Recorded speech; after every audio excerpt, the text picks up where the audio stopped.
Good day everyone! I hope this video finds you well. We are the Group 8 and we will be discussing health systems. What do we mean when we say health? What do we mean when we say system? And what do we mean when we say health systems? Today, we will answer those questions to have a better understanding on the topic. So, aside from being scientific truisms, wellness and illness are social, cultural, and political constructs as well. This lesson explores these facets of health and health systems seen as products of human experiences and hence revolve around a multiplicity of meaning-making systems involving the body, nature, and relations. The body is a template that can be a playground for social forces and cultural practices, resulting in a smorgasbord of culture-specific syndromes and systems of diagnosis. At the end, the lesson tackles the issue of health as human right and emphasizes its political facet. Objectives. At the end of the lesson, you should be able to recognize the practice of medical pluralism in the light of cultural diversity and relativism, explain unique Filipino health beliefs and practices, discuss the Filipino brand of health syndromes. Now, let us have Bryna Montaliana as the first reporter. Of health and illness. So, the sociology of health and illness studies the interaction between society and health. So, ini-examine sa mga sociologists kung paano ito nakaka-apekto sa lipunan ang sakit sa katawan at rate sa mga namamatay.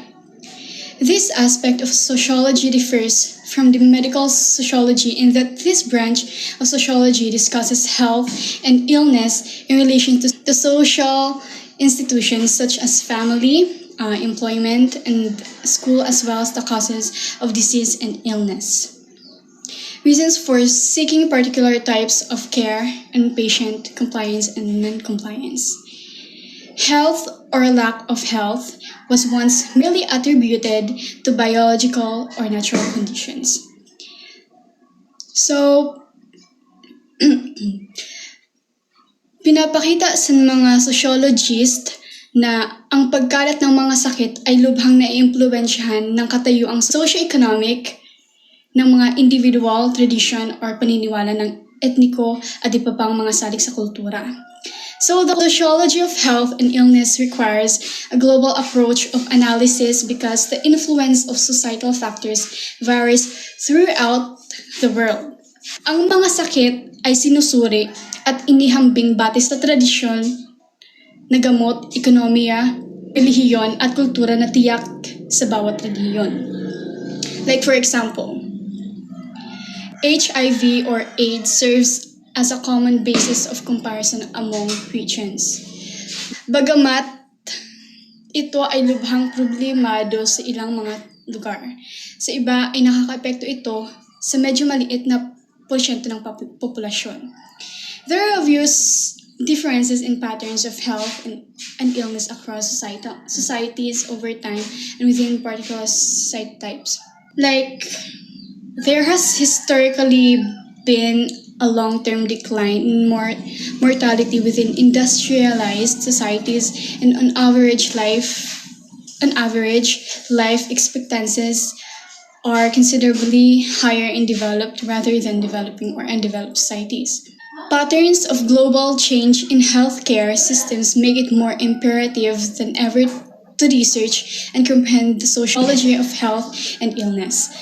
Continuous changes in the economy, therapy, technology, and insurance can affect the way individual communities view and respond to the medical care available. Advancing information is vital because as patterns evolve, ang pag-aral ng sociology of health and illness ay patuloy na kailangang i-update. There are 7 domains of health. Those are physical health, social health, emotional health, intellectual health, environmental health, and financial health, and spiritual health. Domains of health The World Health Organization defines health as a state of complete physical, mental, and social well being. In quality of life research, different domains of life are regarded as important to an individual's overall quality of existence. So, the first domain of health is physical health. So physical health, tinutukoy nito ang kalusugan ng isang katawan at mga kondisyon na maaaring makakaapekto sa kalusugan. Health topics such as height, weight, body mass index, blood pressure, the state of health of the heart, intestines, lungs, tract, bones, or etc. The next one is the social health. Encompasses the health of a person's social setting, including their family and community. Many health behaviors are learned from our social and cultural roots, including physical activity and diet. Third one is emotional health. It's crucial to the overall health. 1 in 5 women will experience an episode of clinical depression in her lifetime, and more than half will never seek treatment. Depression affects women about twice as often as men. So the fourth one is the intellectual health. It is important for all beings. Intellectual is stimulation is important for sense of well-being and even improves the consequences of aging. Mahalaga rin ang kaalaman sa kalusugan para sa kalusugan ng lahat upang maunawaan at maaksyonan ang impormasyong ibinibigay ng kanilang pagbigay ng pangangalagang pangkalusugan sa kanila at sa kanilang pamilya. Next one is the environmental health. It is the state of the environment that we live in, water, air, etc., and can have a significant impact on everyone's health and the health of their families. Next one is the financial health. Often affects health indirectly. A person needs financial security for themselves and their family. When poverty controls an individual, their access to care and health services is reduced and their ability to get help that they need is diminished. People are likely to move in and out of the paid labor force during different life stages. So the last one is the spiritual health. Human beings have for millennia tried to understand their place, the universe, and nature. Spiritual health is not only a person's religious persuasion, but also a person's relationship to nature, a supreme being, and to other dimensions of the health of the human spirit, the human interconnectedness of all things. So there they are, all 7: physical health, social health, emotional health, financial health, environmental health, intellectual health, spiritual health also. So these 7 domains or dimensions of our health are important as an integration of our sense of wellness. Thank you, Bryna, for discussing the sociology of health and illness and the domains of health. Before we proceed to our next topic, which I will be discussing, let us have an activity called Guess the Picture. May papakita kong picture at kukumpletuhin ninyo yung letters na nakalagay sa ibaba to describe who or what is in the picture. Gets? So let's start. The first picture is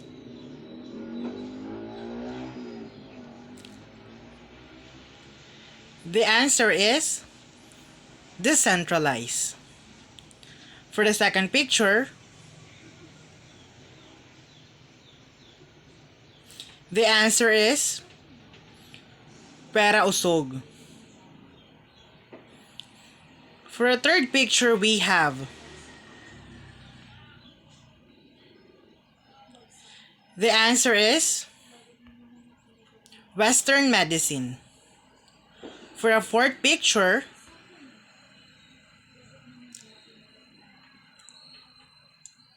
the answer is albularyo.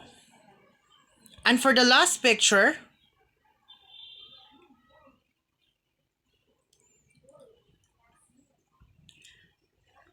health is a human right.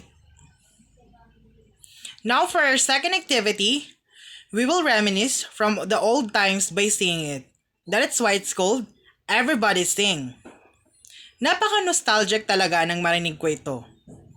Naalala ko kung gaano kaimportante ang kalusugan sa ating mga Pilipino dahil sa programang ito.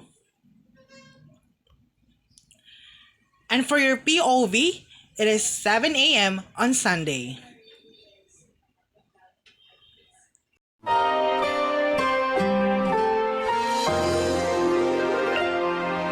Salamat, Dok, sa inyo.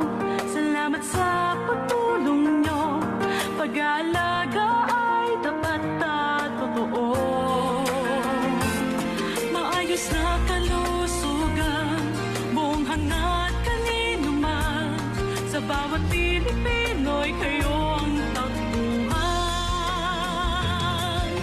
Kaya't salamat, Dok, sa pagtulong na lubos. Ang kalusugan namin naging maayos. Salamat, Dok, sa inyo. Abot kamay lagi kayo. Impormasyong hatid, laan sa bawat tao. Salamat, Dok, sa inyo. Salamat sa pagtulong nyo. Pag-aalaga ay tapat at totoo. Maayos na kalusugan, buong hangat kanino man. Sa bawat Pilipino'y kayo ang takbuhan. Salamat, Dok! Salamat, Dok! Salamat, Dok!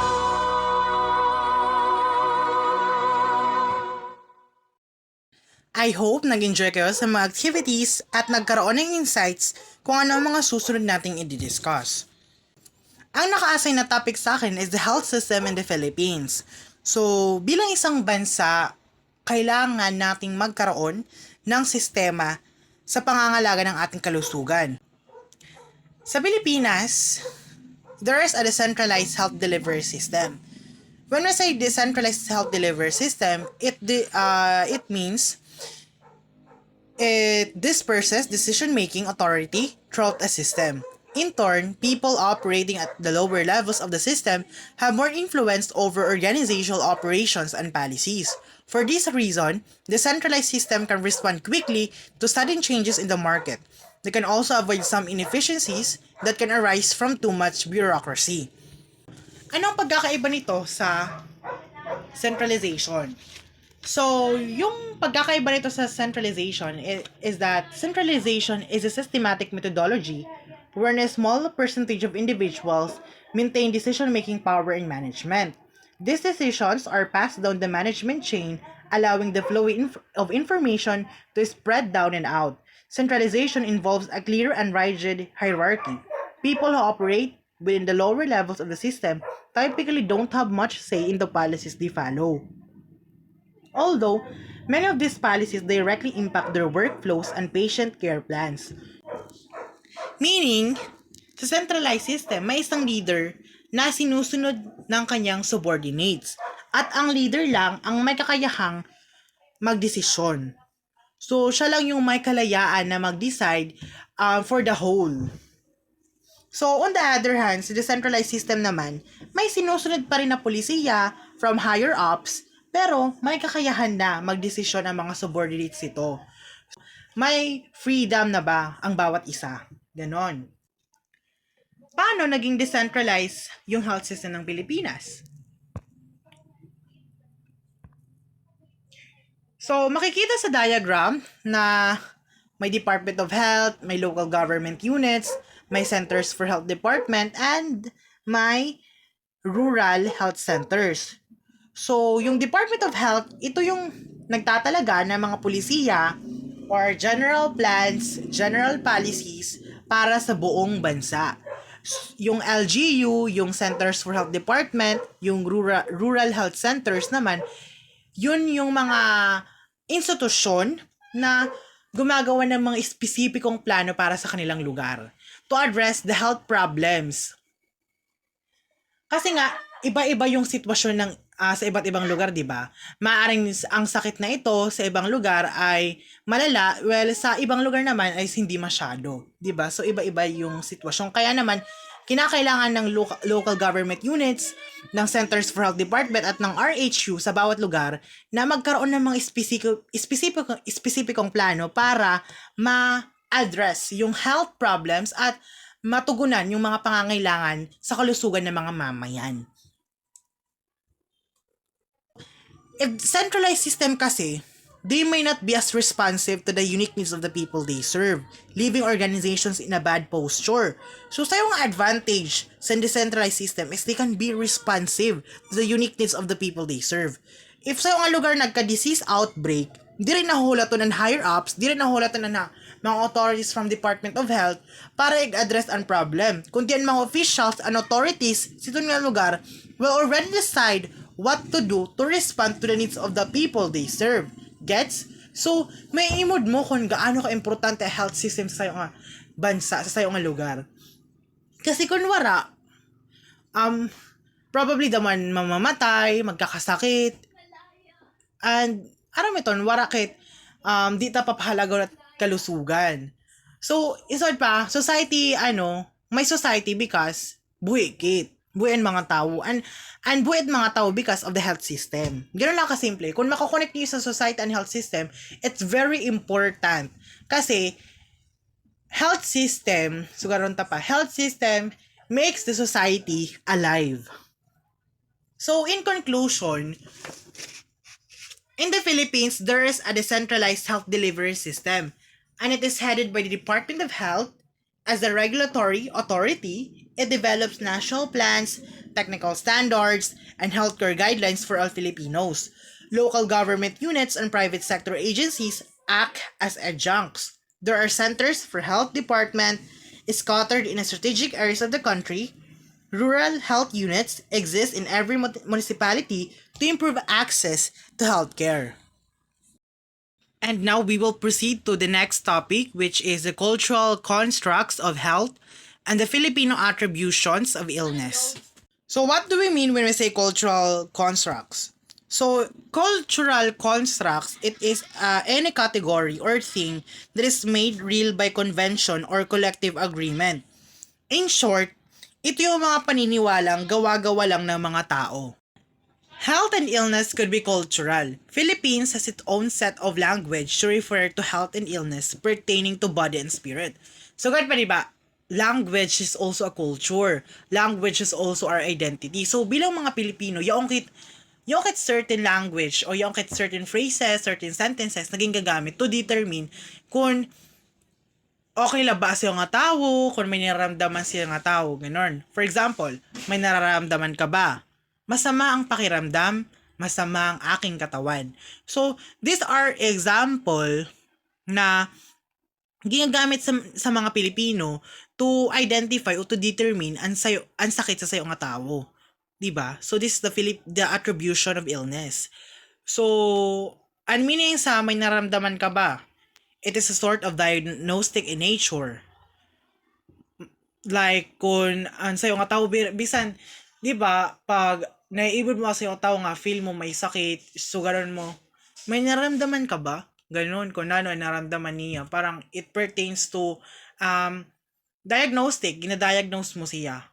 Masama ang pakiramdam about something bad is happening in the body. For example, kung yung pangutanaan mo, ang sayo nga tao may nararamdaman ka ba, tas iya baton, masama ang aking pakiramdam. Meaning, yon something bad or na nangyayari sa iya katawan. Also, pwede masama ang aking katawan. Pertains to actual pain. So, sa pakiramdam kasi, parang diri mo sure. Diri ka sure kung ano ang masuol.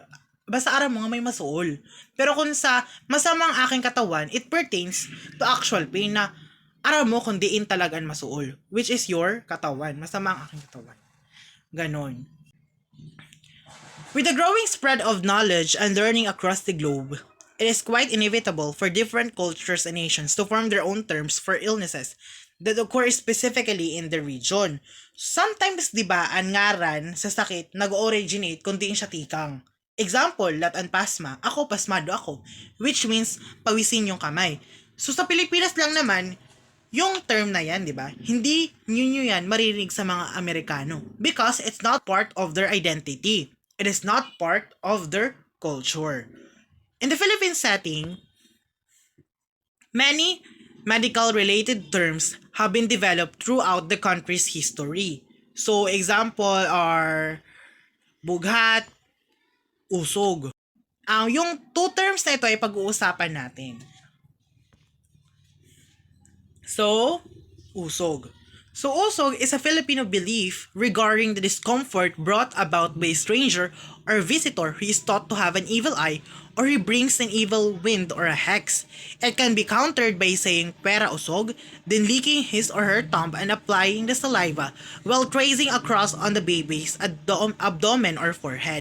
It's very familiar, so parang familiar naman kami so di ko na good i-discuss. Well, on the other hand, yung latkit sa'yo, which is bughat. Bughat is a term used to refer to the ailments, headache, chills, body pains, malaise, etc. A mother experiences after giving birth or after suffering from an abortion or miscarriage if she did not follow certain rituals after childbirth. Going up and down the stairs, opening one's legs or crossing them Indian style, parang must be always close as air might go inside the uterus and this will bring about pain. Yon lahat binagbabawal na ang eating coconut or other coconut-based viand like ginataan. Pinagbabawal at ang taking a bath immediately after giving birth.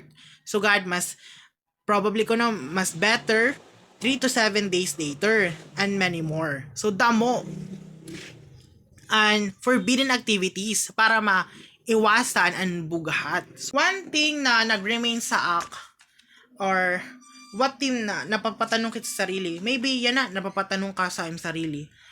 The question is, why do we believe the unbelievable? So, God pa. Nano kaya tulkit sini nga mga usog? For sure, sa marang naka-experience na sini talaga nga ungab, which is mapatoy mo talaga nga ungod kaysa to ako na ungab lat ak tapos ato may nagpahila sa ak nawara, di ba? Pero wala scientific explanation kung nano. On the other hand, ang bughat kailangan diri mo himo ng mga forbidden activities kundi mabubughadan sayo nga mother nga anak pala. So, di ba wala lat scientific explanation. So, why do we believe the unbelievable? Mayon lat mga damo pa, di ba, ang mga health beliefs sa mga tao, sa mga Pilipino, mga superstition, health superstition. Damo la, super dami. Where did these superstitions come from? So, dintikang. So, nagawas dito nga aton mga ancestors, di ba? At mga ancestors, they believe in worshiping different gods, creatures, and spirits. So, gitatawag ini nga religion as our mga paniniwala as animism. So, they appease them through various practices, sacrifices, and rituals. So, however, since diba, ging colonized sa different countries, di na naman sunod ang Christianity. Religious beliefs and traditions have changed from animism to Christianity. So, siton nga pag-combine siton nga paniniwala, animism and Christianity, nagkayoon sin damo nga Filipino superstitions. Naka-apekto sa aton everyday life, spanning from fortune, love, and marriage to family, illness, and death. Ang mga Pilipino, especially ang mga older adults, tend to cope with illness by relying on advice from family and friends and by faith in God. In fact, experiencing a complete recovery from an illness is often regarded as personally witnessing a miracle, greatly influencing how Filipinos view healthcare.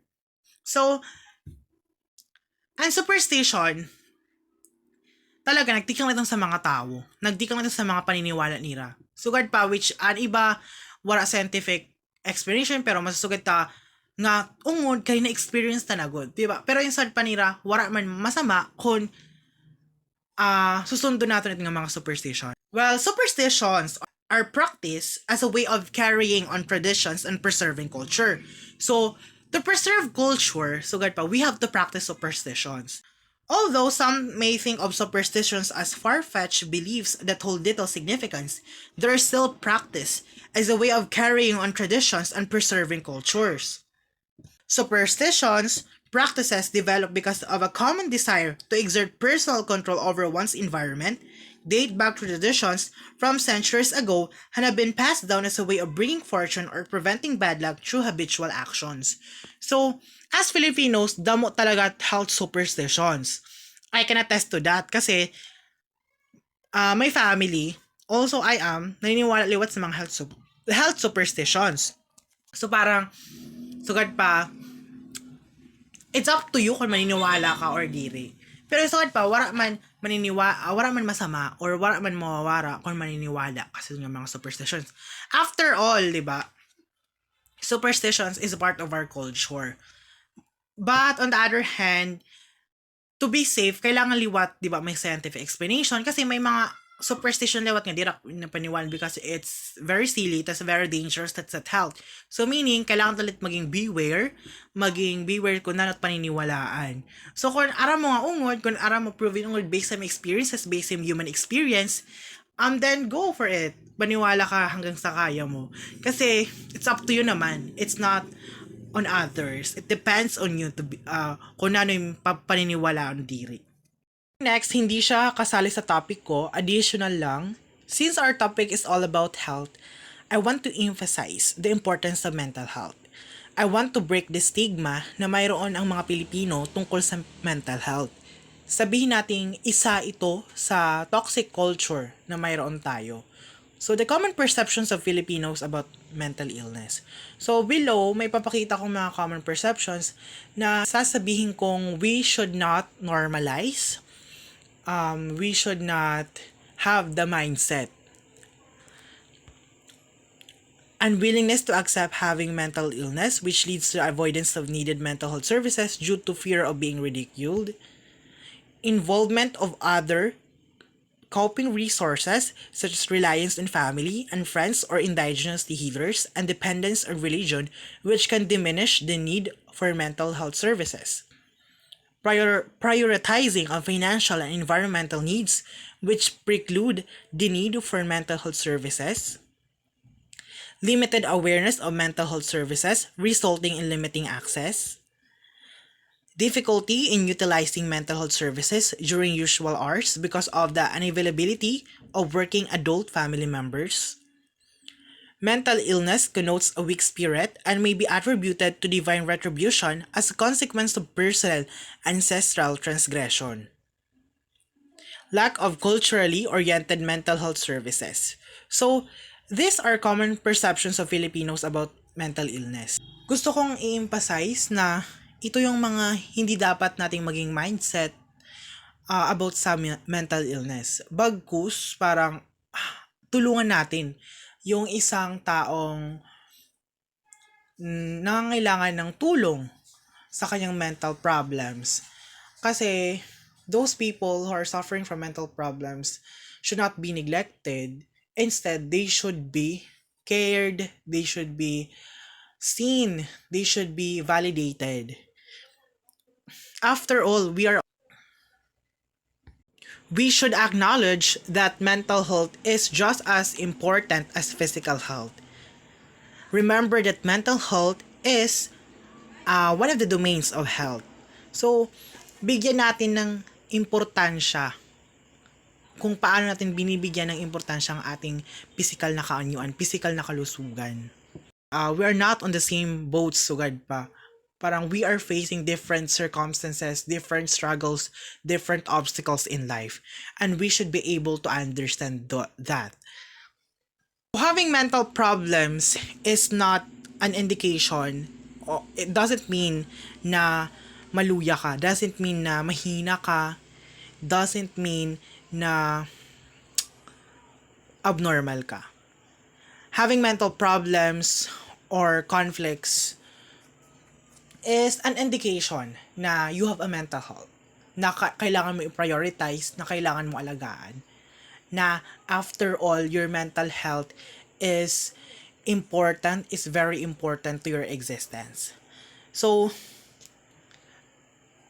I hope na ang government ma-improve ang health system when it comes to mental health, magkaroon ng maraming job opportunities yung mga psychiatrists, maging affordable and accessible yung mental health services. At maging mental health advocates yung mga leaders, yung gobyerno mismo.